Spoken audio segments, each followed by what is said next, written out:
And over the weekend, we lost the Knicks falling to the Pacers, and so the questions are, what now? Let's run through their playoff run quickly. It began with a tight series against the Pistons.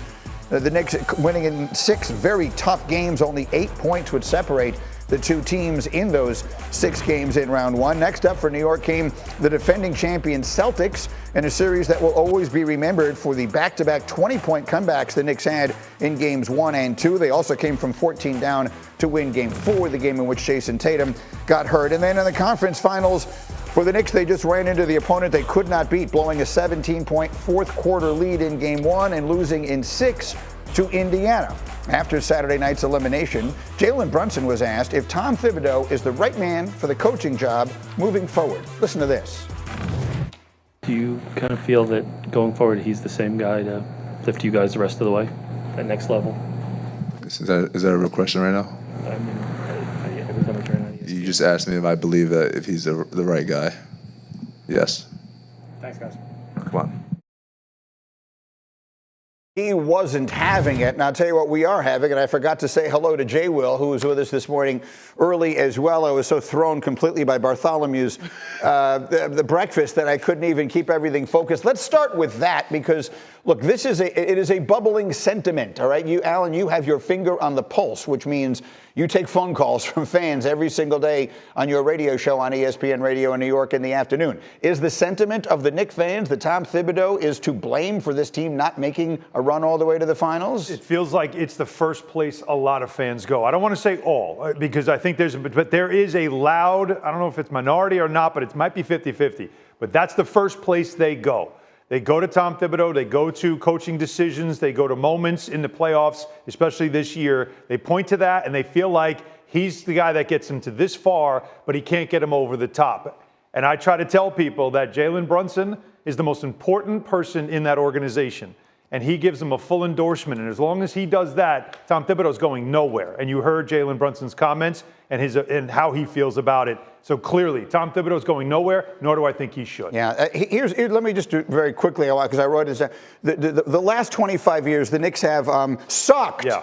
They have sucked very much. There has been an unbelievable amount of terribleness of the Knicks. And now, all of a sudden, they make this unexpected run. They beat the defending champs. They run up against a very good and underrated opponent. By the way, since January 1st, the 2 best teams in the NBA by record are OKC and Indiana, the 2 teams that make it to the finals. And all of a sudden, Knicks fans want to blame Jalen Brunson and Tom Thibodeau, who have as much to do with them being where they are as any 2 people alive. It drives me insane. I said it on last week, and I'll say it again. This is why we can't have nice things. Tom Thibodeau has been the best coach the Knicks have had in a very long time. He isn't perfect because he's a human being and no one is perfect, but that's my opinion. Jay Will, what do you think?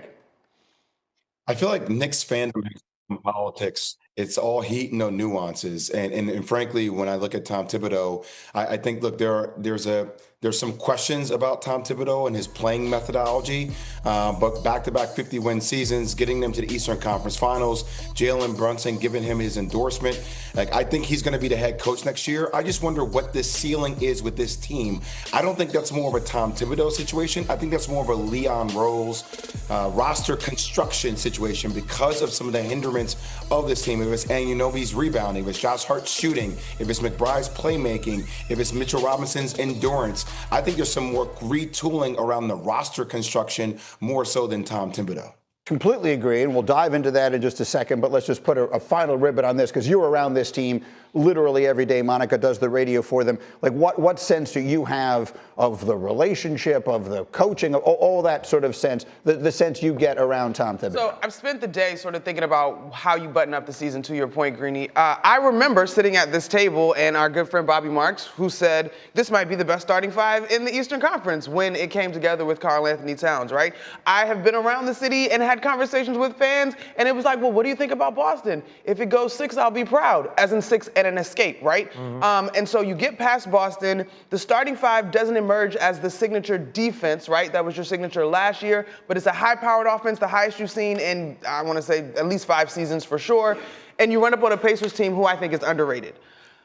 Is there room for everyone to be evaluated? Yes. Does that include Tom Thibodeau in my mind? Yes, because did you see glimpses in the Pacers series of some of the conversations around his use of depth Yes, right? And so, but I don't think that this season to me is at all a failure. I don't think Tom Thibodeau should be removed. But I do think that there are very glaring moments that everyone, which is what you do in sports, can point to in terms of evaluating and figuring out how you move forward. I thought Jay said it really well. And to me, I may be in the minority on this, the defense wasn't the issue for me in the series. The offense crashed. The defense has not been particularly stellar all season. That wasn't new.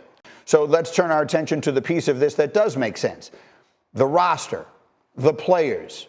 We all know what name is going to come up. We are going to have the NBA Finals for the next 2.5 weeks, and then we're going to have the week of the draft. And the week of the draft, the two most prominent names spoken are going to be the rookie from Duke, whose name just jumped out of my head, Cooper Flag, inexplicably, and Giannis Antetokounmpo. Yeah. That's going to be the other name. Jay, should the Knicks be moving heaven and earth to find a way to bring Giannis to put them over the top?